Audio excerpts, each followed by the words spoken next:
इंदौर में railway network का विस्तार जोर पकड़ रहा है। मुंबई और अन्य प्रमुख शहरों से जोड़ने के लिए कई नई परियोजनाओं पर काम जारी है।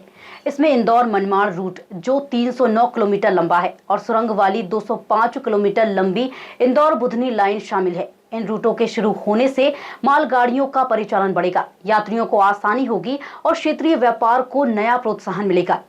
इंदौर और आसपास के इलाके में नई रेल लाइन का निर्माण लगातार हो रहा है। प्रमुख परियोजनाओं में इंदौर दाहोद, इंदौर मनमाड़ और इंदौर खंडवा मार्ग शामिल है।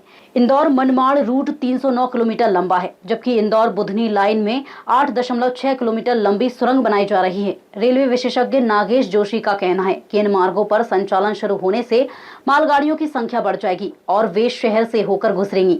फिलहाल शहर में मालगाड़ियों के लिए अलग थ्रू लाइन नहीं है, इसीलिए वे प्लेटफॉर्म से गुजरती हैं, जिससे यात्री ट्रेनों में देरी और भीड़ बढ़ती है। जोशी सुझाव देते हैं कि मांगलिया स्टेशन से रंगवासा होते हुए मऊ तक नई लाइन बनाई जाए, जिस पर सिर्फ मालगाड़ियां चलें। इससे सवारी ट्रेनों का संचालन प्रभावित नहीं होगा और पूरे क्षेत्र में यातायात व व्यापार दोनों को लाभ मिलेगा। वर्तमान में यही सबसे बड़ा प्रॉब्लम है इंदौर में। आज जो गुड्स ट्रेन इंदौर से जाती हैं या पीतमपुर से आके निकलती है, उनके लिए इंदौर स्टेशन पर प्लेटफॉर्म लाइन से ही निकालना पड़ता है, जिससे प्लेटफॉर्म ब्लॉक हो जाता है और कम से कम 20-25 मिनट ये प्लेटफॉर्म ब्लॉक रहते हैं। ऐसे में यात्री गाड़ियों को कई बार डिले करना पड़ता है।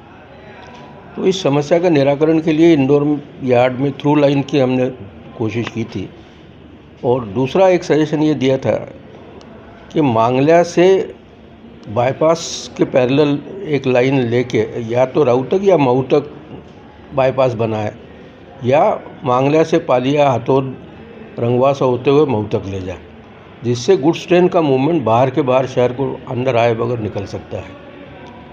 तो ये दोनों ही महत्वपूर्ण चीज़ थी, जिसमें थ्रू लाइन के लिए तो रेलवे प्रयास कर रहा है। अभी बाईपास के लिए ज़्यादा गहरा सोच नहीं है, पर वो अभी करेंगे तो आने वाले दिनों में इसका उपयोग रेलवे को सामने नज़र आएगा। सर, ये बात करें इंदौर मनमाड़ की बात करें, इंदौर खंडवा की बात करें या छोटा उदयपुर या बुधनी, जब ये लाइनें पूरी कंप्लीट हो जाएंगी तो आप क्या समझते हैं जो साउथ जाने वाला गुड्स है वो कितना बढ़ेगा? साउथ जाने वाला गुड्स सबसे ज़्यादा बढ़ेगा और इससे ज़्यादा बढ़ेगा बम्बई की तरफ जो गुड्स मनमाड़ के बाद बड़े ट्रैफिक होगा, क्योंकि पीतमपुर से अब इंदौर आके ले जाने के बजाय लोग प्रेफर करेंगे कि मनमाड़ लाइन से बाहर निकाल दें। तो आगे क्या भविष्य देखते हैं आप गुड्स को लेकर? गुड्स मेरे हिसाब से बाईपास लाइन जो सजेशन दिया है ताई ने, वो ज़्यादा महत्वपूर्ण है और उस पर अमल अभी से करना पड़ेगा। वो इतना आसान नहीं होगा क्योंकि लैंड एक्विजिशन करना पड़ेगा, तो उसके लिए समय लगेगा। अभी समय रहते कर ले तो आगे आने वाले दिनों में ज़मीनों की कीमत बढ़ जाएगी। तो अभी समय रहते इसलिए मूवमेंट कर ले रेलवे, तो भविष्य के हिसाब से सुदृढ़ होगा इंदौर का यातायात।